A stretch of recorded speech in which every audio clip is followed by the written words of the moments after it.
It is my honor and my pleasure to be with all of you today at our International Yoga Conference in Rishikesh. Thank you for being here.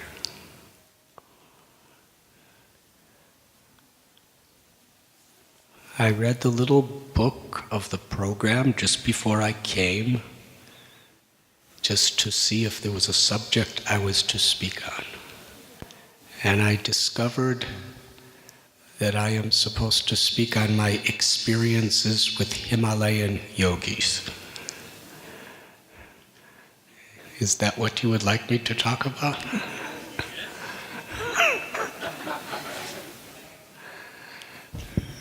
I'll try.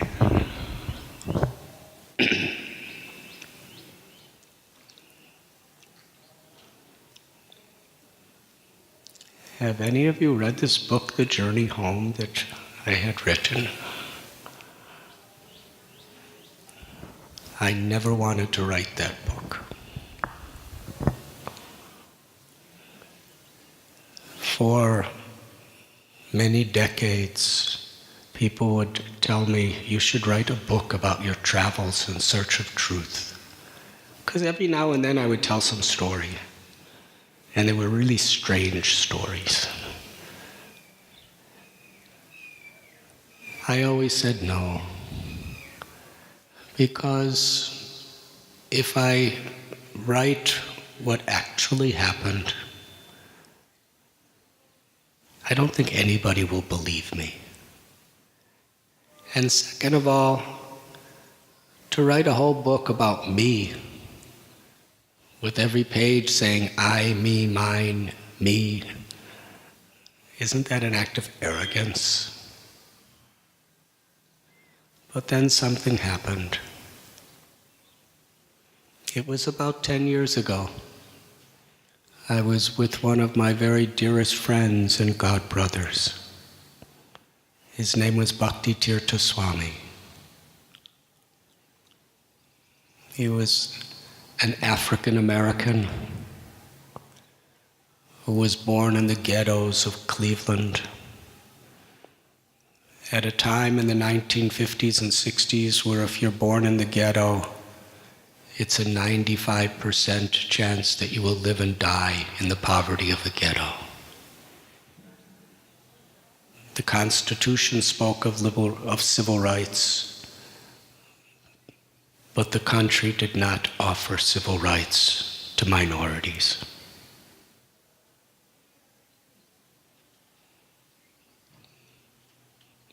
But he was incredible, so positive. He never lost hope. He had such faith in God and such a will to do good for others that without even asking, he got a full scholarship to Princeton University. And he graduated. And he was the leader of the civil rights movement at Princeton in the 1960s. That was Martin Luther King's movement.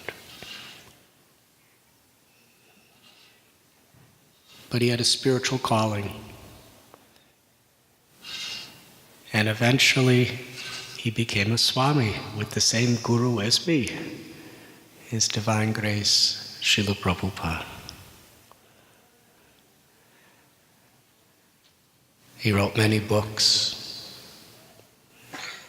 He would give spiritual guidance to people like Nelson Mandela, Muhammad Ali, Alice Coltrane.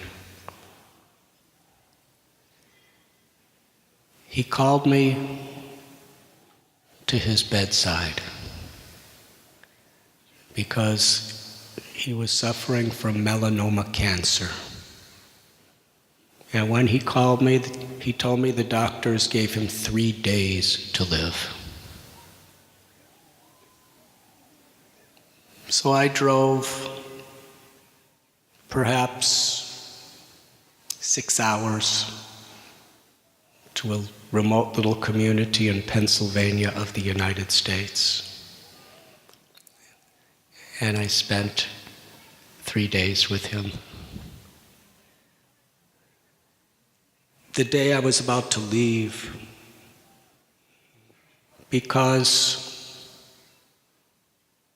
I had a really very, very busy schedule with events that were arranged years before that I had to go to.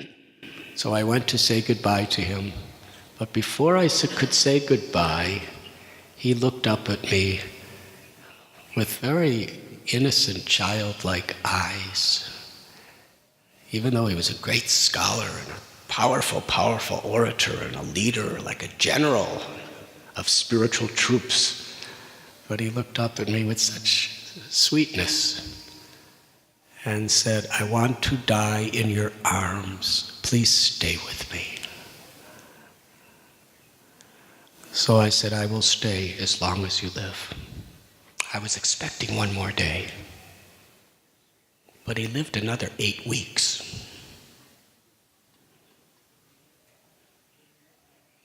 I'd like to tell you one story. One that is etched so deep forever in my heart. Because his health was going through so many ups and downs. But his consciousness was always so humble, so transcendental, so full of compassion and detachment. This is an irresistible combination. Detachment and compassion. Because sometimes to be detached, you're not really compassionate, you really don't care. It's not about me, nothing, no one. So sometimes detachment creates an aloofness. But when there's deep detachment from one's own ego, from one's own selfishness,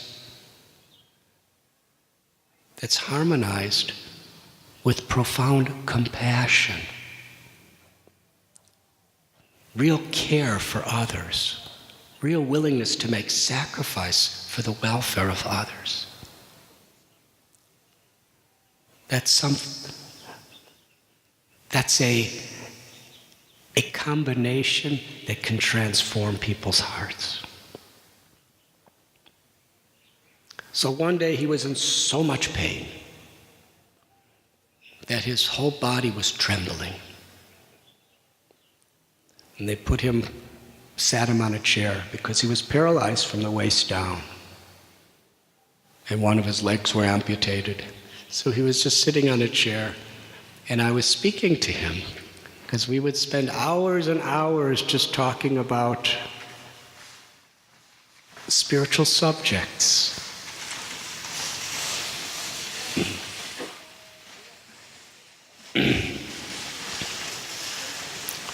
But as I was speaking, I could see he couldn't focus on what I was saying. So I began to chant this Maha Mantra. Hare Krishna, Krishna Krishna, Hare Hare. Hare Rama, Rama Rama, Hare Hare. And as I was chanting, he held my hand. And suddenly, the most blissful smile manifested on his face. His teeth practically went to his ears, it looked like. That's how he was smiling.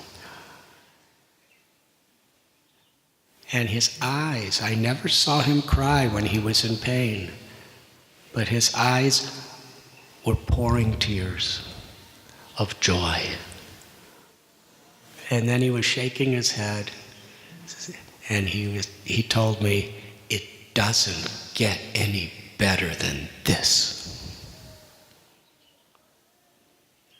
Same pain was there, the body was still trembling. I said, what do you mean? He said, it doesn't get any better than this. I would not trade my position for anything or anyone else in the world, because I'm tasting the sweetness of Krishna's names. And then he looked at me and his eyes were glistening with light. And he said, I'm feeling Krishna's love, and I know where I'm going, and I'm ready to go. It doesn't get any better than this.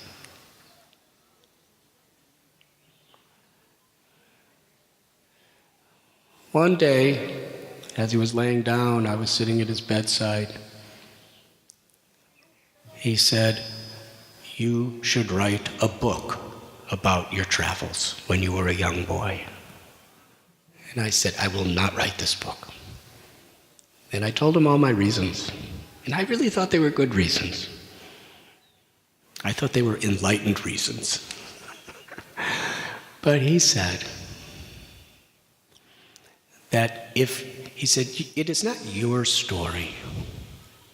It's the story of a young man who was seeking the same goals that everyone is seeking, for happiness, for purpose, for fulfillment. Your story can move people's hearts. Therefore, it will be an act of arrogance for you not to write it. Then he looked up at me and said, promise me on my deathbed that you will write and publish a book on your journey.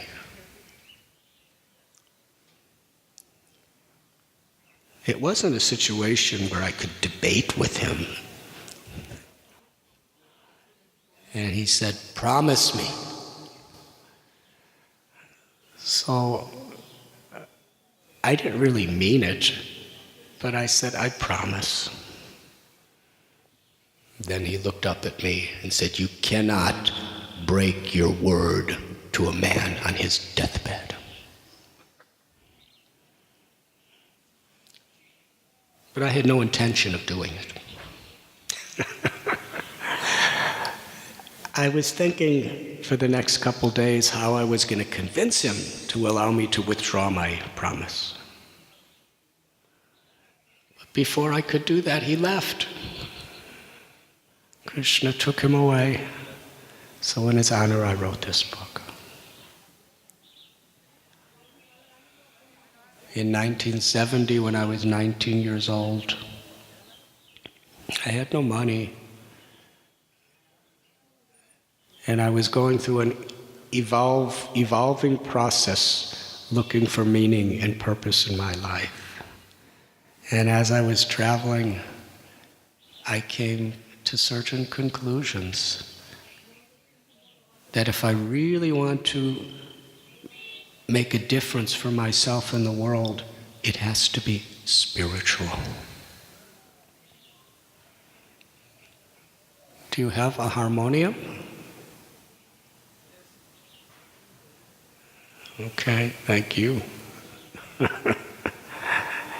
So,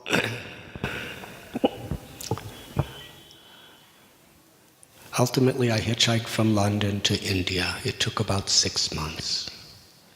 And when I came to India, in New Delhi, there happened to be the first, I think in history, International Yoga Conference.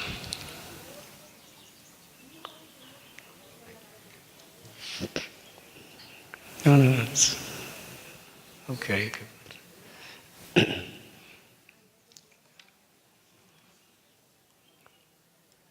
There were about 800 yogis and rishis there, And it took several years to organize. A Christian man named Christopher Hill, who was a yogi, he spent so much, all of his money and years trying to make this event. And there I met several Himalayan yogis, Swami Rama, Swami Satchidananda, J. Krishnamurti, and many, many others. And when the conference ended, I was all alone. I came to Rishikesh. And in 1970, Rishikesh looked very different. There were no restaurants or bakeries or any of these things. And there was not that many ashrams either. It was a very quiet, secluded place, extremely quiet. There was no sound systems. I went to the Divine Life Mission of Swami Shivananda, and I spent nice time with Swami Chidananda Saraswati, who was then, he just passed away a few years ago. He was the Acharya and President, successor of Swami Shivananda. And then I crossed the Ganga and came just a few minutes walk from where we are now. It was south of here. And there was nothing around. On one mountain, a distance away, was the place of Maharishi Mahesh Yogi. On another side was the Paramartha Niketan, where we are. But then, where I was sitting on the bank of the Ganges was totally quiet and secluded. And looking across the river, I saw there was nothing there except forest. And there would always be a few yogis sitting and meditating. My first day, I sat in meditation and prayer for several hours. And then a holy man wearing robes with long gray beard and hair came out of the forest and was walking in my direction. His robes were flapping in the breeze from Mother Ganga. He walked right up to me. I stood up to greet him. His first words, he said, "You do not know who I am, but I know you. I have been watching you, and I see your determination. Now take off your Western clothes and offer them in Mother Ganga, and I will give you the robes of a sadhu." I asked him, "What is a sadhu?" First time I heard the word. He said, "A sadhu is a homeless wanderer who's seeking spiritual truth." And I was thinking, well, that sounds like what I am. So I had gray jeans and a gray turtleneck shirt with stripes. That was the only set of clothes I had. Because while I was in Afghanistan, in Kabul, someone was chasing after me and I had to run away and I didn't have time to pick up my clothes. When you only have one set of clothes and you're wearing those clothes for several months, it really becomes a part of your identity. I didn't realize how attached I was to them until I was asked to put them in the river. It was like I was asked to adopt a whole new identity. Isn't it interesting how we become so attached to our identity on the basis of external things? The Gita says, Vasamsijanani yata vihaya, that this body is also a set of clothes. It's the Atma, the soul within the body, that's actually wearing these clothes. But according to the set of clothes that we have such a sense of identity. I'm black or white, white or red or yellow, I'm Eastern or Western, I'm male or female. And we build our whole life around this sense of what we're wearing. So I took off my jeans and placed them. And at that time, the Ganga, she was flowing very strong where I was sitting. Gone forever. Then I took off my shirt. Gone forever. And I was standing there. Now this was in the end of December, so it was very cold. I was standing in my underpants. But he didn't give me the sadhu clothes. He was just holding and looking at me. And I was hoping he'd give them to me because I had no money to buy any clothes. And he said, give up your underpants. Put them in the Ganga. This was becoming serious renunciation.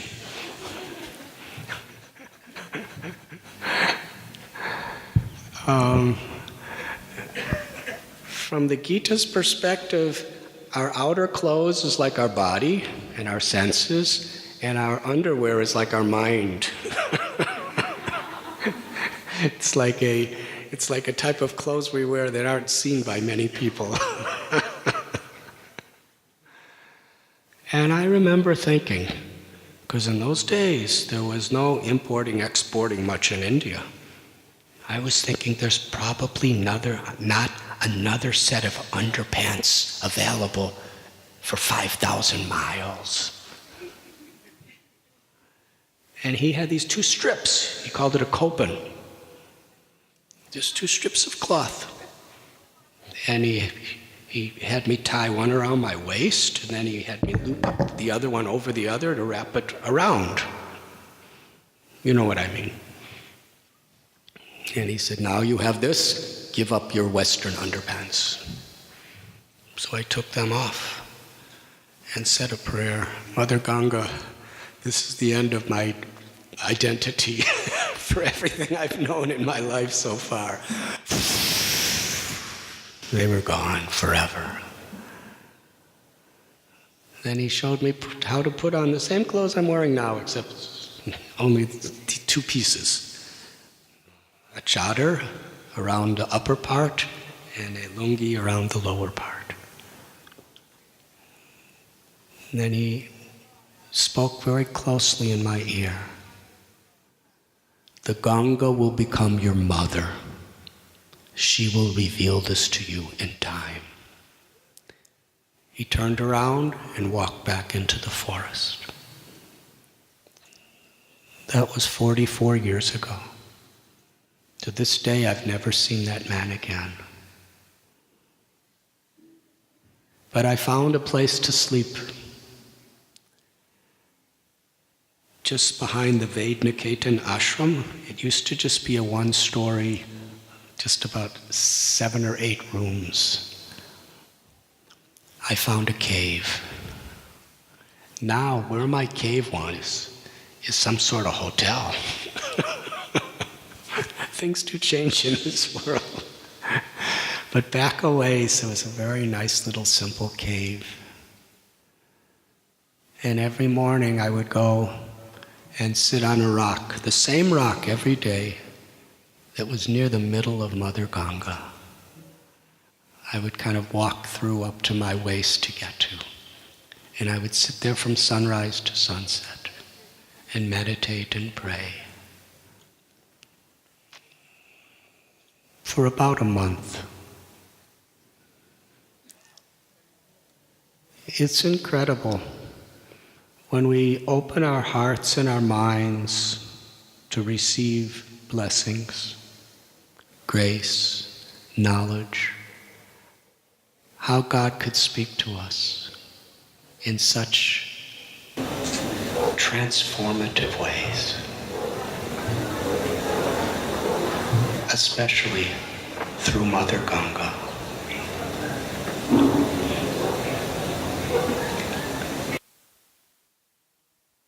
High school and one semester of college before I left for the Himalayas. But I was like a serious student, sitting on that rock all alone. I didn't talk to a person in about a month. There was nobody around. And I was praying for direction.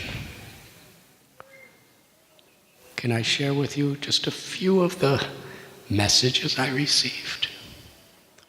I looked to my right and I saw Mother Ganga coming down from the high peaks of the Himalayas.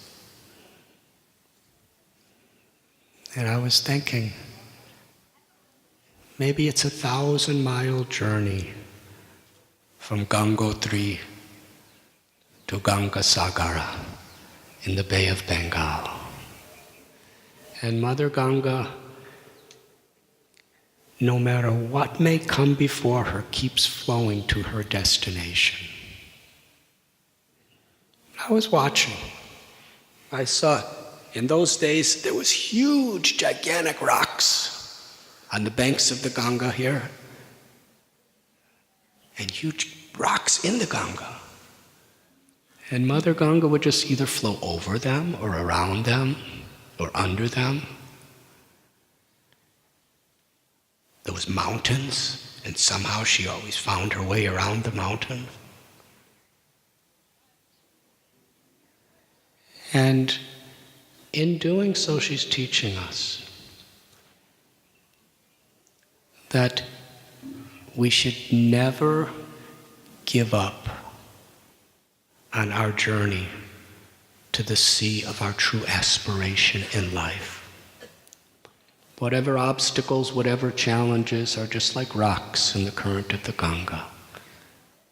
Somehow we must keep flowing in the direction where we want to go, to the sea of enlightenment, of divine love. And I gained such determination. I also saw in Mother Ganga, because it was a very, very rapid place and the waves were going very fast and it was so beautiful. I was thinking, just seeing her current is the most beautiful thing I've ever seen in my life. It's a work of art. But at every moment it's changing. It's never the same. It's always different water. It's always a different shape. And similarly, that's the way this world is. Nothing is stable. Everything is changing constantly. But the real beauty of life is through all these changes of the waves and the whirlpools, the underlying current of truth never changes. And if we can connect ourselves to the beauty of that truth, then we can be stable through all the unpredictable uncertainties of life.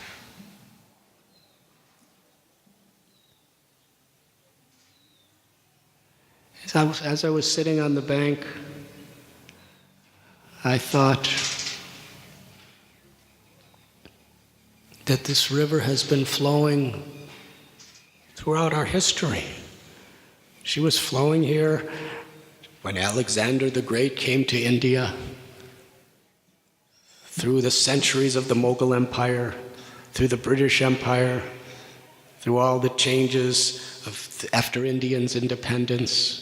Everything's changing around, but she just keeps flowing to the sea. In a similar way, in this world, despite all these changes, if we just attach ourselves to that flow of truth, which is eternal, then we'll find real peace.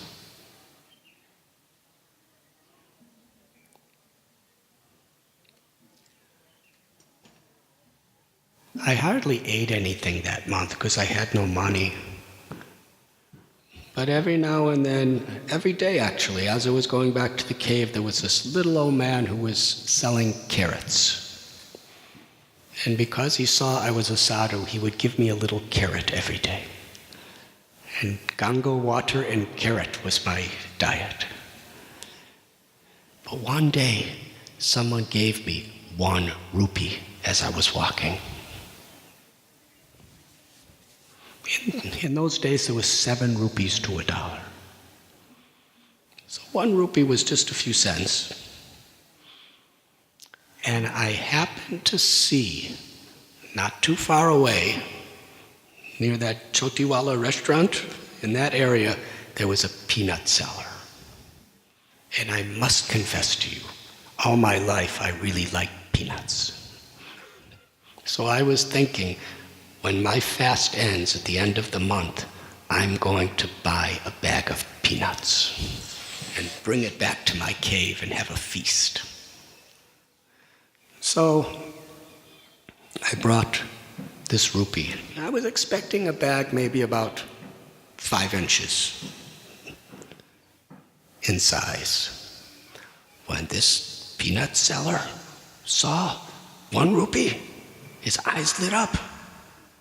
And he got all these newspapers and made a huge grocery bag out of newspapers and filled it to the top with peanuts.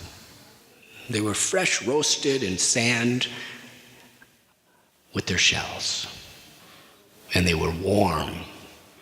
And the smell of the peanuts were entering my nose. And I was thinking, oh, so nice. And I was carrying this big, probably about 1 kilo of peanuts. And I was walking through the forest back to my cave, when suddenly a brown monkey, a male monkey, he looked really big, like a customs agent. He blocked the path and stood right in front of me. And like a custom agent, he showed his fangs. And sound. He didn't have the echo effects.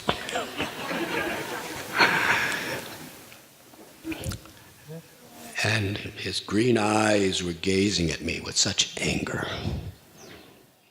And even though I didn't know monkey language, I could tell he was saying, "Give me your peanuts."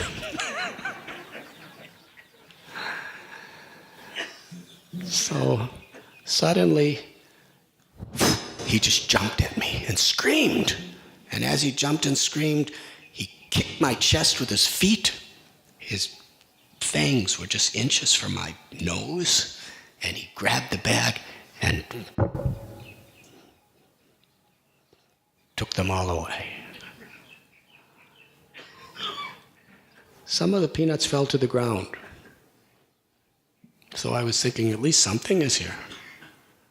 But then these little baby monkeys came running out of the forest and picked up every peanut that fell. So I was left with nothing. And I was thinking, okay, what am I supposed to learn from this? And I got a wonderful lesson. As the Bible says, seek and you shall find. I was thinking that compared to the incredible wealth that I gained sitting on that rock, learning from Mother Ganga every day, all the wealth and power and prestige of this world is like peanuts. People lie and cry and die for these peanuts. But they do not recognize that at any moment the monkey of another person's greed or the monkey of death is going to snatch all of our precious peanuts away. So why not pursue that which is eternal? That which is within us. That monkey is one of my gurus. After some time, I went to live on the mountain where Maharishi Mahesh Yogi's ashram was. At that time, it was so beautiful.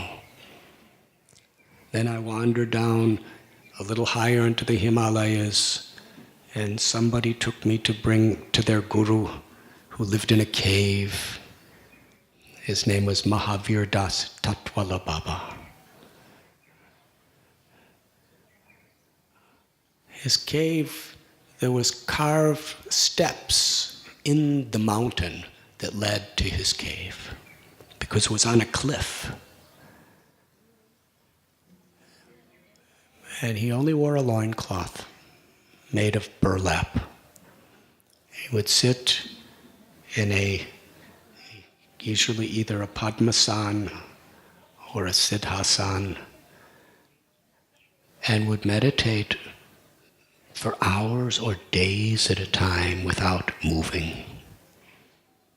And he invited me to sit next to him and live with him. So I did for some time. And I meditated for some time, but every now and then I'd open my eyes and look around, and he would be fixed, unmoving. I remember looking down. In those days, sometimes I'd see wild elephants. I'd see cobras and pythons and snakes. I would sometimes see leopards, boars, lots of monkeys. And while I'd be sitting there with my little sadhu robes next to this yogi, I would remember where I was from, the suburbs of Chicago, and how it was flat with nice little roads and finely manicured lawns and gardens, and everybody had houses that kind of looked like every other house. And I was just kind of picturing in my mind's eye the children standing on the bus stop to get their bus to school, and the parents getting in their cars and driving to work. And here I was, in the jungles, in a cave, with a yogi, with all these wild animals. And I was so happy to be there. How different. How wonderful. One day this yogi told me that he was inviting me to remain there for the rest of my life with him. Now, I was just 19 years old, turning 20. He had long, long matted hair that when he sat down, it was several feet behind him on the ground. He was a powerful looking man.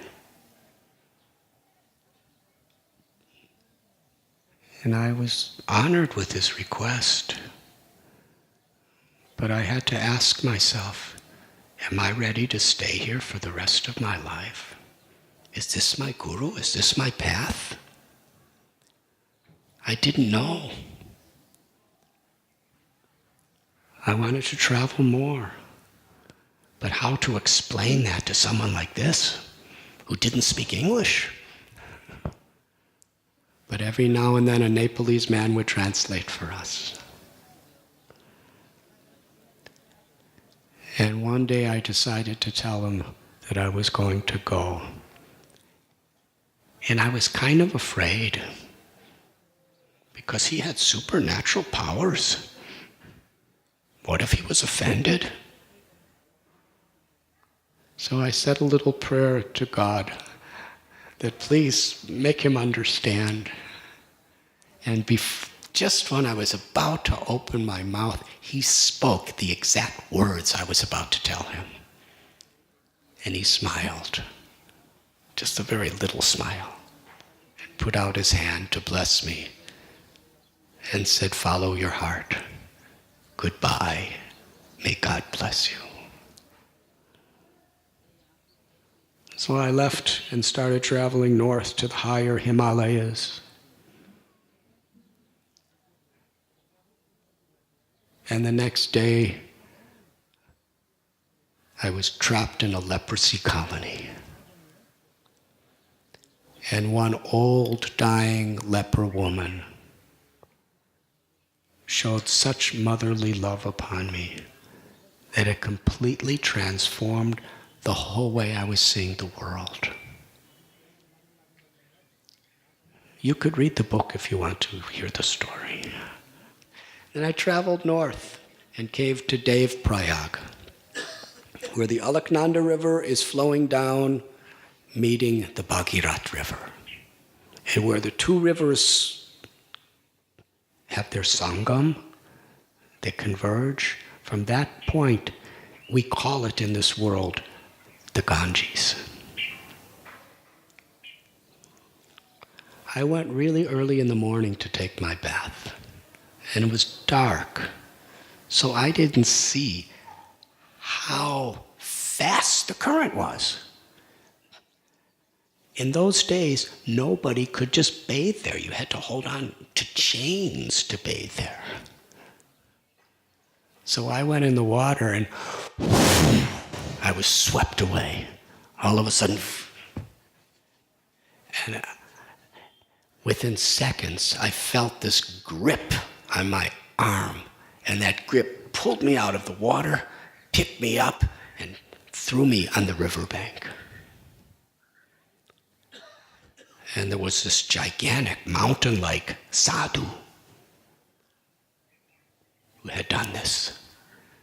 And he put his hand on my head and started chanting mantras for my protection.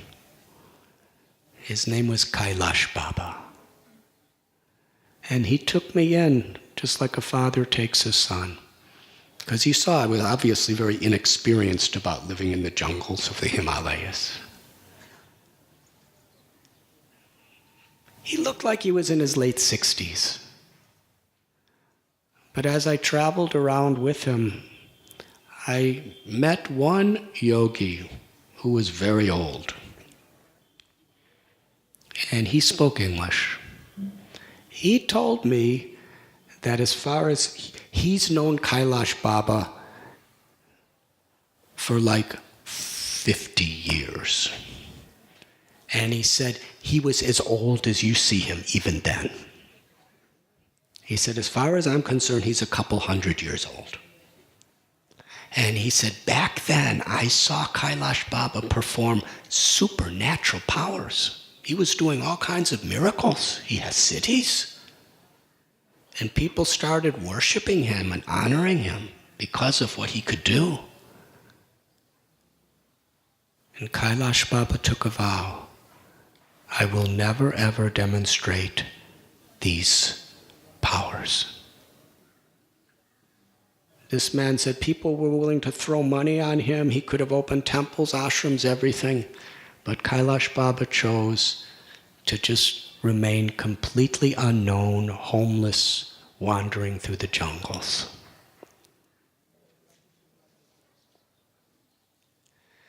Kailash Baba taught me how to live in the forest, how to eat.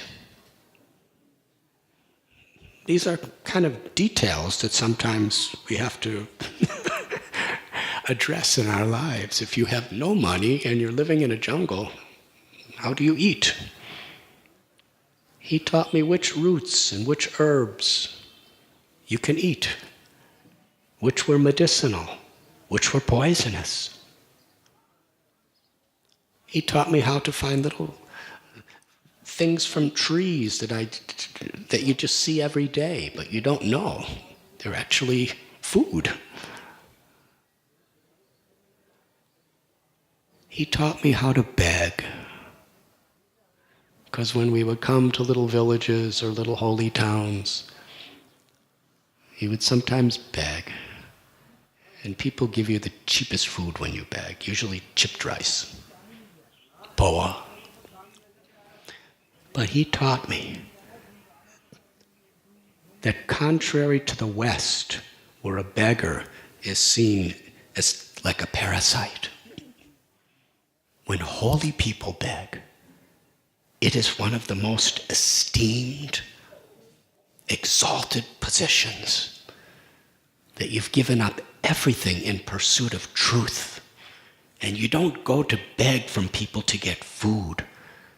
You go there in the role of a beggar to beg them to receive God's blessings. Through associating with a yogi, they will be blessed. By giving to a servant of God, they will be blessed. He taught me that begging was something that we could feel very deep enrichment. But he taught me something else that was probably his best lesson: how to live in harmony with our neighbors. Because we would just sleep on the ground, under trees, in caves, on riverbanks, and there were all sorts of snakes, vipers, cobras. There were leopards and panthers and wild elephants and wild boars and mosquitoes and monkeys. He taught me that if you think that you are superior to these animals, or if you have the slightest fear of them, they will kill you. And you have no defense against them.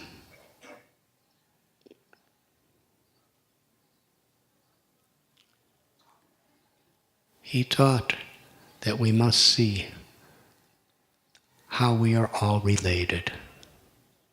Not judge living beings by the type of body they have, but to see what we have in common.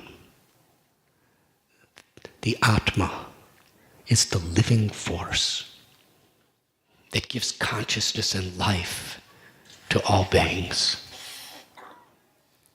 And that Atma is a part of God, who later I learned to call Krishna. Aham bija pratapita. That one supreme absolute truth is the father and mother of all living beings. There's a verse in the Gita that I later learned. Vidyavanaya sampane brahmani gavihastini suni chaiva swapake cha pandita samadarshana. What is the definition in the Gita of wisdom? It's the ability to see every living being with equal vision. Whether one is of one religion or another, of one species or another, of one race, of one sex, wherever there's life, life is sacred. Wherever there's life, there's a child of God. And if we understand our own relationship with God, we will understand our internal, eternal relationship with every living being. And there will be no fear.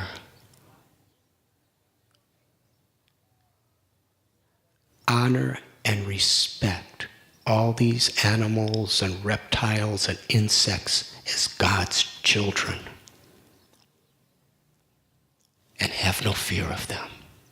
Have faith in God. And they will never harm you. He promised. But if you fear, or if you think being a human you are superior, you're on their property. They will kill you. Now sometimes when you learn things in school, you have some time to study before the test. But it wasn't like that. He was telling me, and all these different kinds of animal and insect and reptile people were all around. But something very wonderful was there. Because Kailash Baba actually had no fear, and because I could see how he honored, respected, and loved every one of these creatures. He was in that state he was talking about. And just by being near him, I could also, in my own way, see them as my brothers and sisters, to honor them and to have no fear. That's the power of being with saintly people. Not only do they give us wisdom, but in their association, they actually give us the realization to live by that wisdom.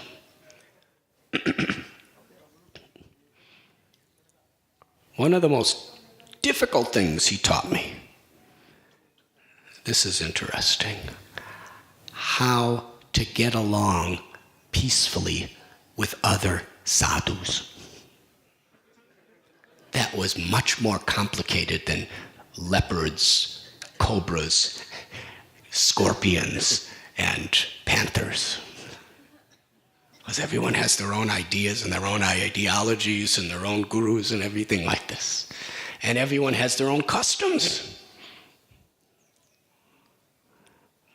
But he taught me how to actually live in respect and honor and harmony with different types of sadhus. He was like a father. And he treated me just like a son as we roamed through the jungles together. And it was cold.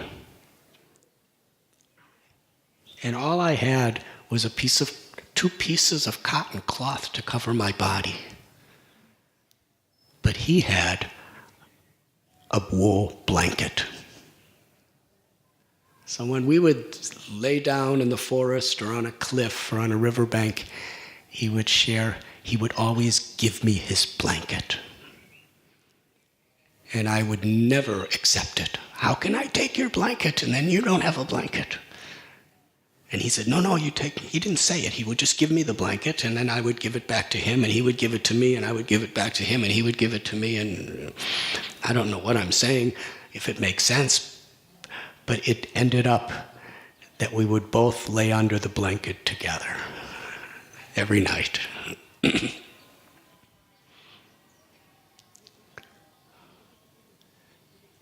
After some time, I realized that my journey, it was time for me to move on. And I also felt that his life was one of seclusion, and I was imposing myself upon him. And out of compassion, he was letting me be with him. So I bowed down to say goodbye. And he embraced me. He was a gigantic person. He embraced me like a bear. And there were tears in his eyes. And he blessed me. And I turned around. And as I was walking away, I was thinking that on this path I'm meeting some of the greatest, most beautiful people I ever met in my life.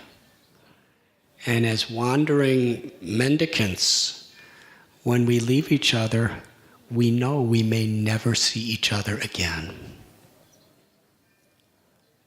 But that was the life of a sadhu. And I was walking away thinking that my feelings of separation from him will always keep his presence in my heart. Now I'm going to tell you something that may not make sense to you. Kailash Baba taught me more than anybody I've ever met up until that time. But he did not speak a word of English. And I didn't speak a word of Hindi. I knew a few words like acha or tora tora or something like that. How is it that I learned so much from him? Because he deeply cared about me. He really wanted to bring me closer to God. And I was so eager to receive that knowledge. And when a teacher really cares, and when a student is eager to learn, something mystical happens. There's a transference of knowledge and information that comes through grace, through a spiritual frequency. Just by pointing his finger or speaking a language I didn't know or raising his eyebrows, he gave me so many messages.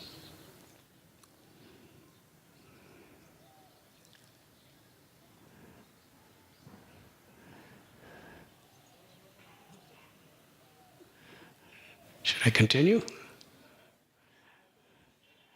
In Dehradun, I lived with Anandamayi Ma for some time, and then went higher to Uttarkashi. And there I found a nice cave there. And I learned how to really be able to calculate different kinds of caves. There were 5-star caves, 4-star caves, 1-star caves. But it really didn't make any difference. I was in Uttarkashi, and after living in a cave for some time, I came down to the village. I was just meditating up there and just contemplating, reading some holy books. When I came down to the village, there was a group of sadhus in this little ashram. They were offering some free prasad. So I was there. And one yogi came out of the forest. And he spoke very boldly. He said, I challenge, bring all the doctors and scientists of this area to meet me at 12 o'clock noon. Or I think he said 6 o'clock in the evening, that was it, something like that. He gave a specific time. He said, I will challenge them. So about a dozen doctors came. They were all sitting in this little ashram, and this yogi comes back out of the forest. And he said, I want to show you the power of yoga.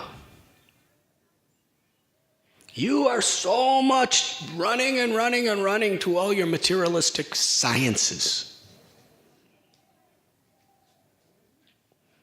that you've forgotten the incredible heritage of your own culture.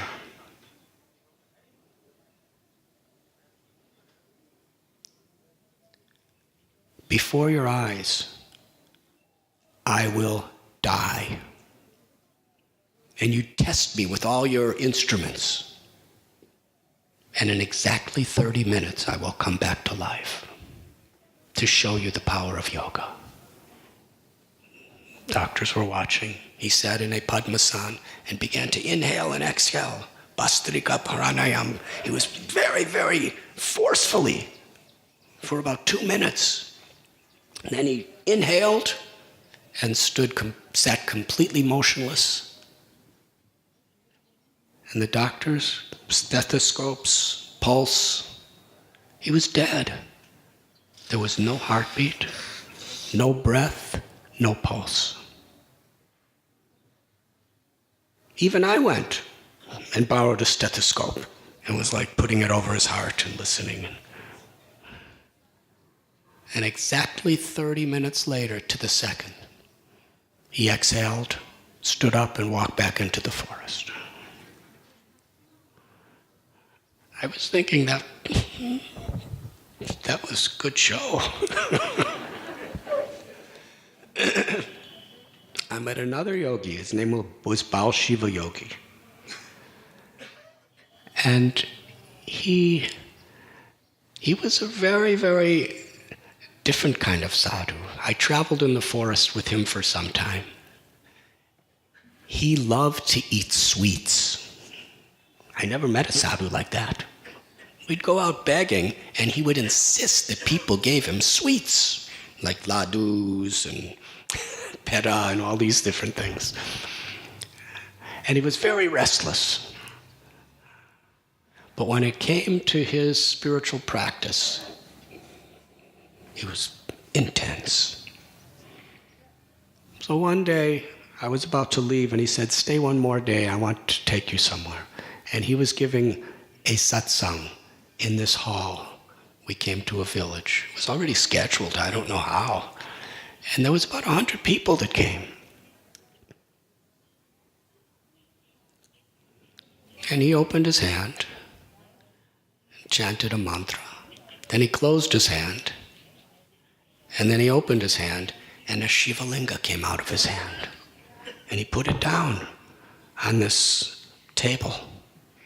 And then he opened his hand again and closed his hand and chanted a mantra, and ashes started pouring out of the palm of his hand, falling on the Shiva Lingam until the whole Shiva Lingam was covered with ashes.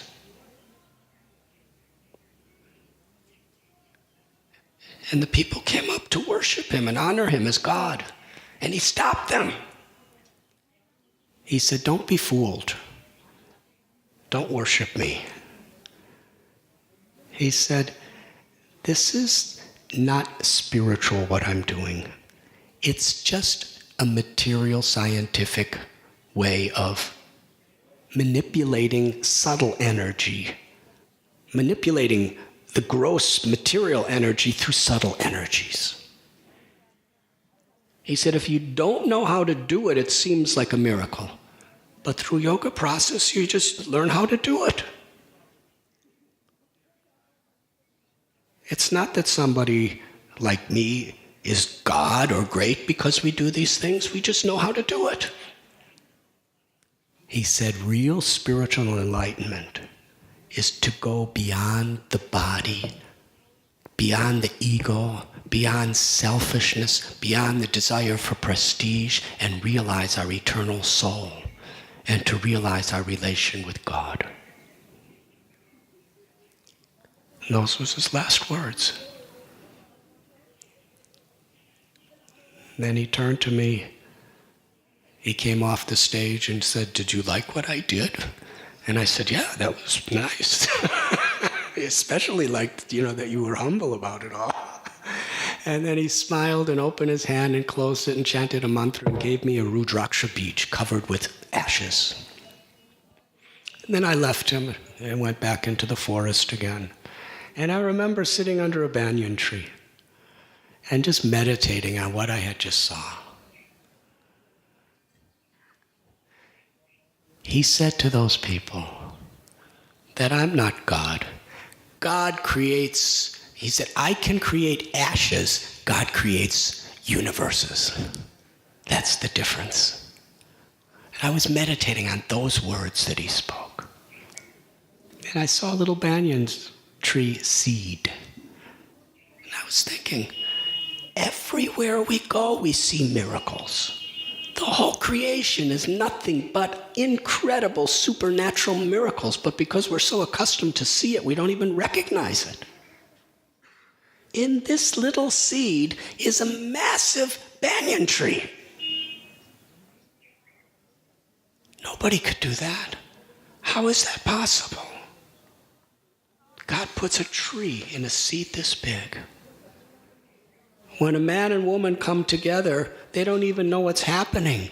And a little seed goes into the woman's ovum, and it emulsifies, and soon little eyes come, and little ears come, and a tongue comes, and a brain comes, and kidneys, and hearts, and lungs, and pancreas.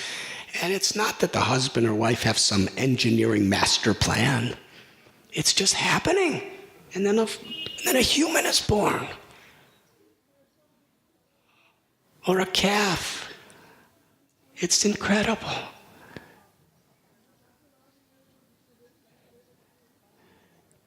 If a human could walk up walls, it would consider be a miracle.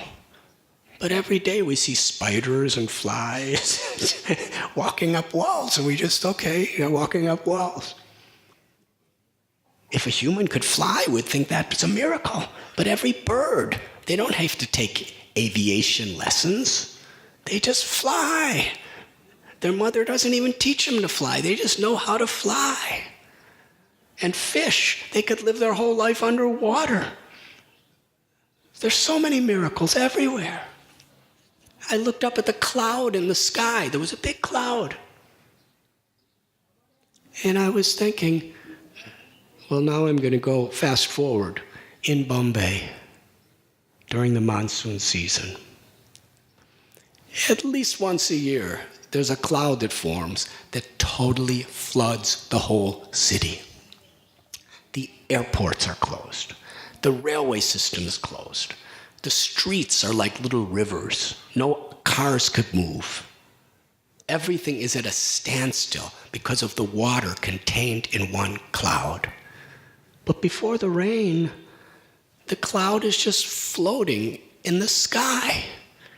There's trillions and trillions and trillions of liters and gallons of water in that cloud, but it's just floating. And a little breeze comes and moves it. That's a miracle. We're seeing it every day. In every tree, in every person, in every living being, in every cloud. The sun. What a miracle is the sun. It's giving so much heat and so much light. And it's not like there's a pipeline coming from Saudi Arabia.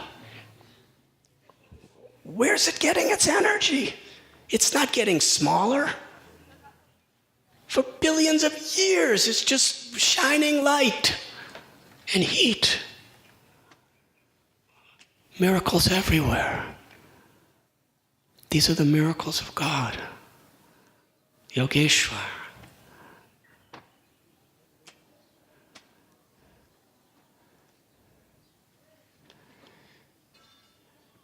I met many different Himalayan yogis. And just from Mother Ganga and the Himalayas and everything and everyone in the Himalayas, I was learning so much. I remember sitting somewhere on my way to Badrinath.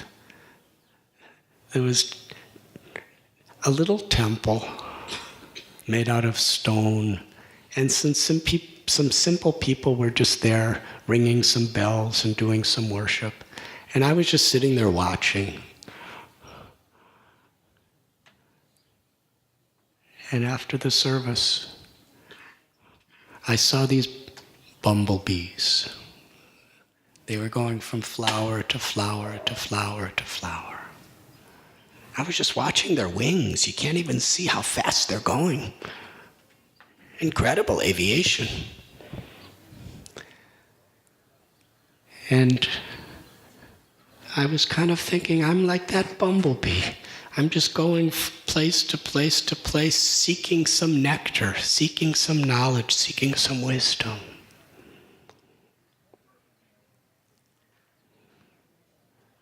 Then I heard a baby cry, crying for its mother. And I remember thinking, when will I be able to cry for my beloved Lord with the same sincerity as this baby? Sharanagati, feeling completely dependent on the grace of my beloved.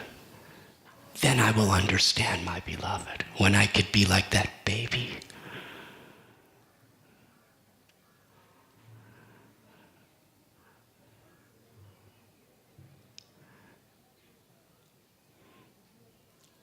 A little later,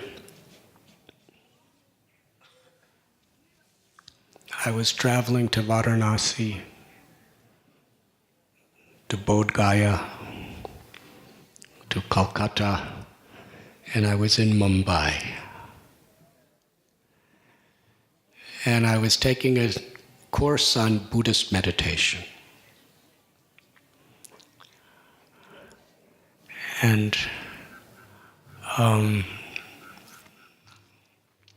after 10 days of just sitting and meditating all day, every day, I decided the course was over, I was going to take a walk. And I didn't have any shoes, but I was just walking. and walking for miles. I didn't know where I was going. I didn't know what direction, but I just walked. And then I saw this giant sign that advertised a spiritual festival at a park called Cross Maidan. So I went there. And when I arrived, there was just a few people there, but they told me that a guru was going to speak at night. So I stayed. And when night came, there was about 25,000 people sitting on the ground in that park. And the guru came to the stage. And I was way in the back. And I was shy. I still am, even though I pretend I'm not. But I was very shy to go in front of anyone else. So I was way, way in the back. And when he came on the stage, he looked so powerful, but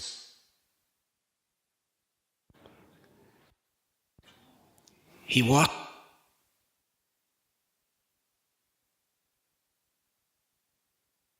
really deeply affected, but he was addicted.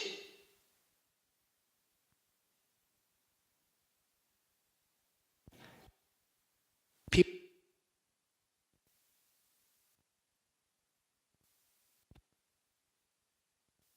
in his ear, I could see it. To come, but nobody came. So that person came down and was walking through all the crowds and crowds and crowds of people all the way to the back and walked right up to me and said, "My guru, Srila Prabhupada, wants you to sit with him on the stage." And I said, "How does he know me?" He never answered my question. He just grabbed my hand and pulled me. And in those days, I was very pullable. He just pulled me through the crowds of tens and thousands of people and brought me right up to the stage and brought me to the guru. And the guru very lovingly, graciously welcomed me and had me sit close to him. And he spoke. First he sang a beautiful kirtan, and then he spoke. And what I remember hearing from his talk and seeing through him is he was talking about bhakti, the yoga of love and devotion.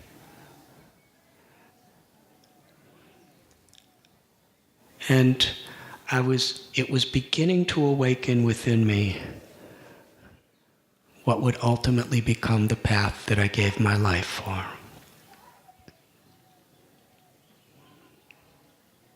Love is the highest realization. It is said that if you water the root of the tree, the water naturally goes to every leaf, branch, fruit, and flower.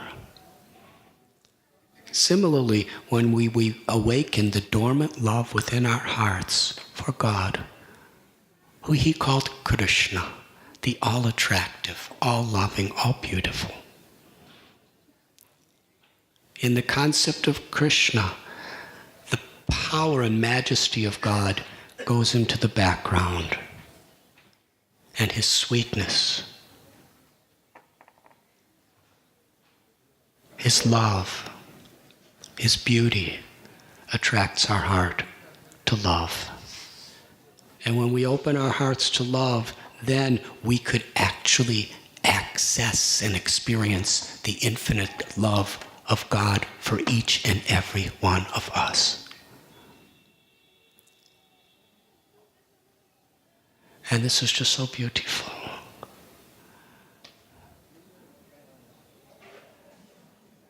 It transformed me. And he taught that the simplest, most powerful way of awakening this love and compassion is through mantra meditation, chanting the sweet names of the Lord. Harinama, Harinama, Harinam eva kevalam kalona steva nasteva nasteva gatiranyata. Kali Kale Namarupe Krishnavatar. Quoted from the scriptures that Krishna, or God, incarnates in this age of Kali in the sweet sound of the name.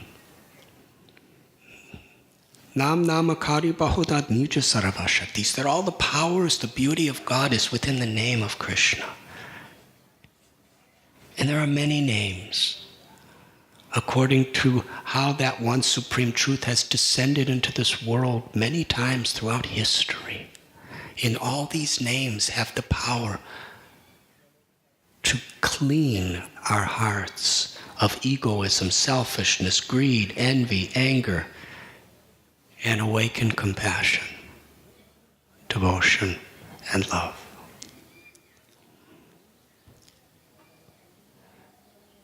What I learned from the great sages of the Himalayas in my life culminated in this experience.